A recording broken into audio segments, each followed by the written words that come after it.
My own face. Okay, I'm gonna start from top to bottom. My eyebrows are relatively thin, I think. I have like constant shadows under my eyes.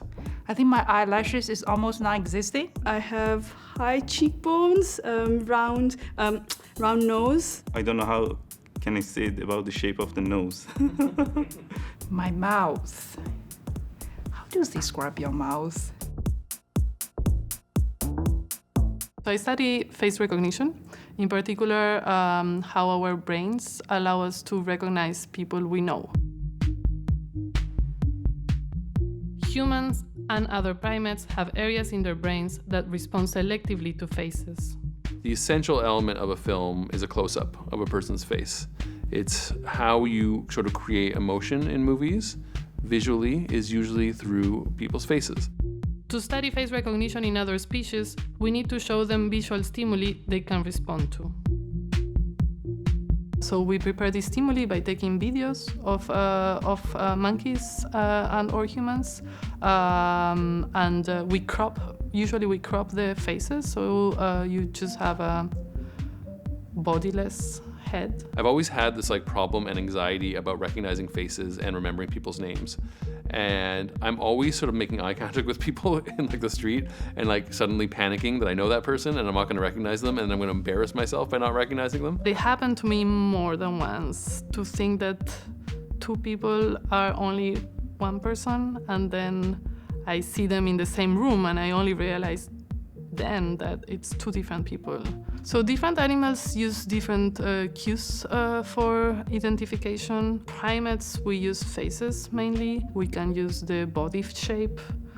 So chimpanzees, for example, they can recognize each other by their bats. So they have a pretty good bat recognition. You can understand face recognition as 3 different steps. The first one would be face detection. You need to know that there's a face in a scene, so you have to detect it. The second step is face recognition, so you identify who is behind that face.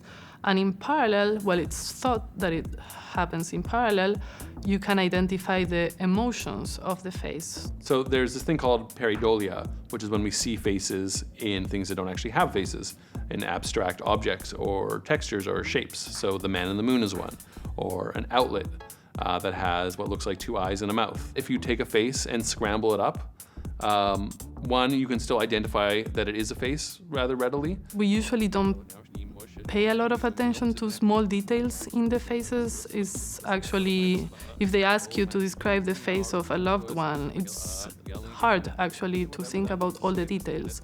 And in our memory, I think that we store them as a holistic percept. We are learning more and more about how the brain processes faces, but there is still so much we don't understand.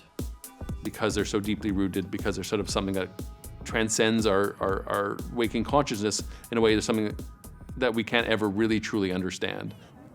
Your face is your identity and your signature, everything in your face. Right. Let me show you. You can see. Ba-ba-ba-ba. All right, good. That's fantastic. Yeah, it's really good. The eyes is great, the mouth is great.